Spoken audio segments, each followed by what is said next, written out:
Baik, bismillahirrahmanirrahim. Assalamualaikum warahmatullahi wabarakatuh. Halo anak-anak semua, kembali bersama Bu Latifah. Hari ini kita akan belajar materi bab 3, Fisika kelas 11, yaitu tentang gerak benda pada bidang miring. Nah, materi ini masih berhubungan sama hukum Newton, ya. Jadi ini adalah aplikasi dari hukum Newton. Baik, langsung saja. Di sini ada sebuah benda yang diletakkan pada bidang miring. Nah, di sini akan ada banyak gaya-gaya yang berlaku pada keadaan benda yang diletakkan di bidang miring. Ada apa aja sih? Yang pertama ada gaya normal, simbolnya itu N, yaitu gaya yang selalu tegak lurus terhadap bidangnya. Kalau si baloknya miring, maka gaya normalnya juga ikutan miring karena dia tegak lurus, gitu ya. Kita tarik garis ke atas. Ya, nanti kalian pakai mister ya. Di sini ada gaya normal. Nah, kemudian saya pernah bilang bahwa setiap benda pasti mempunyai gaya berat ke bawah atau gaya yang selalu menuju ke pusat bumi. Gaya berat itu adalah W. Rumusnya W sama dengan M dikali G, massa dikali gravitasi.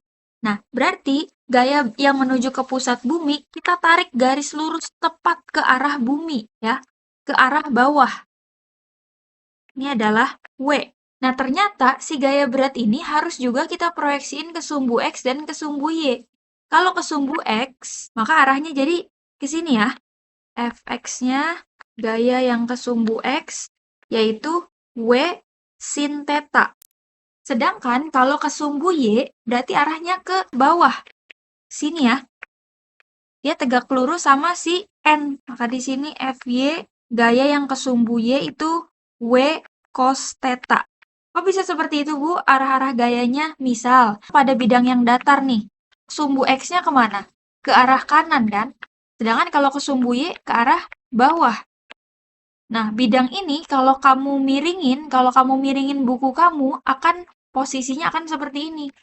X sama Y-nya juga jadi bergeser, gitu ya. Ini boleh dicatat sebagai notes aja. Nah, di sini kita boleh tulis lagi kalau di sumbu X pakainya W sin theta, sumbu Y W cos theta.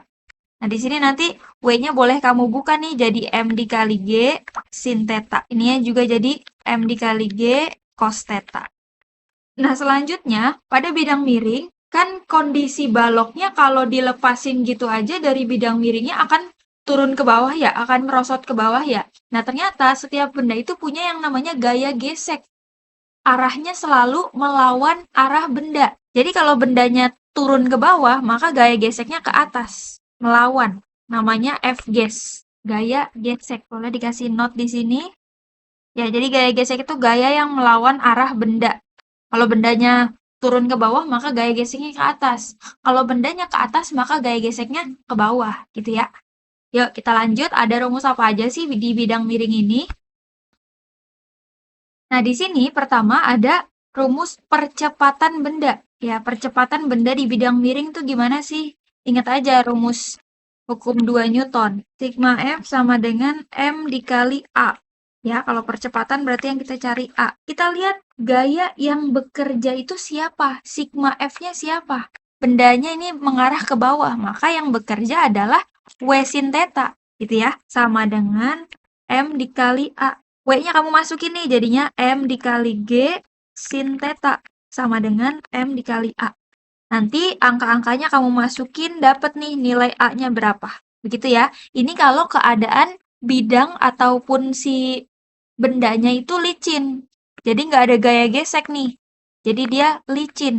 Nah, sedangkan kalau bendanya kasar, maka dia akan dipengaruhi sama gaya gesek yang berlawanan. Nih, jadi di sini rumusnya sigma F sama dengan M dikali A.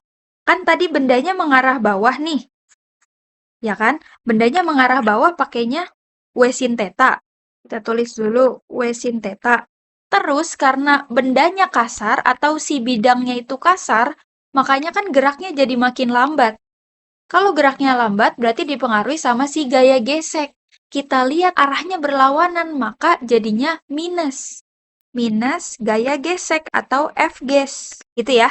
Arah bendanya ke bawah, sedangkan gaya geseknya ke atas. Ini kalau bendanya kasar. Oke, kita lanjutin lagi di sini M dikali A. Nanti W-nya kamu buka lagi, M dikali G, nanti dapet A-nya berapa. Itu untuk rumus percepatan. Sekarang untuk gaya normal. Gaya normal itu siapa sih? Gaya normal itu N. Yuk, gaya normal tuh berarti pakainya hukum 1 Newton. Ya, di sini sigma F sama dengan 0. Kita lihat di gaya normal itu ada gaya yang bekerja di sini ada N. Kemudian kita lihat yang sejajar sama N itu siapa? Nih, W cos theta, walaupun arahnya berlawanan. Kalau berlawanan berarti jadinya minus.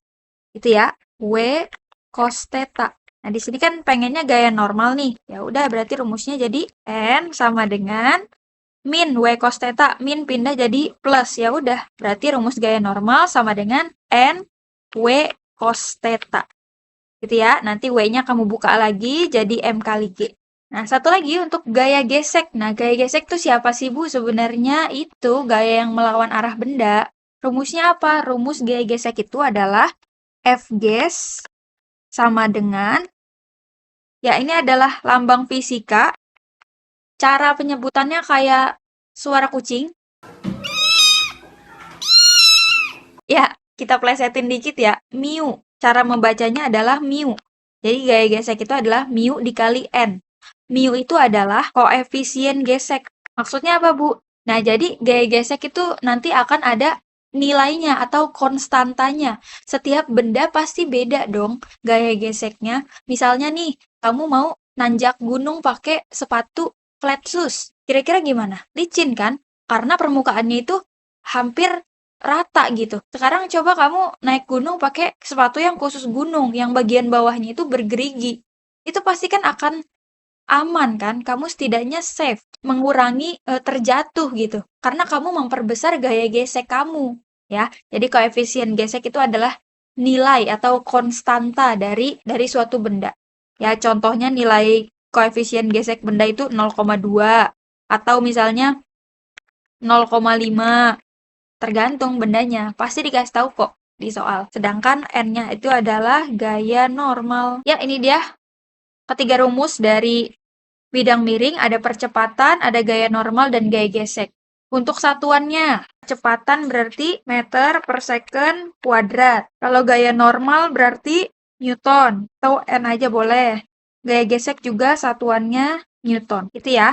Ini untuk materinya, dan kita akan ke soal. Oke, soal bidang miring nomor 1.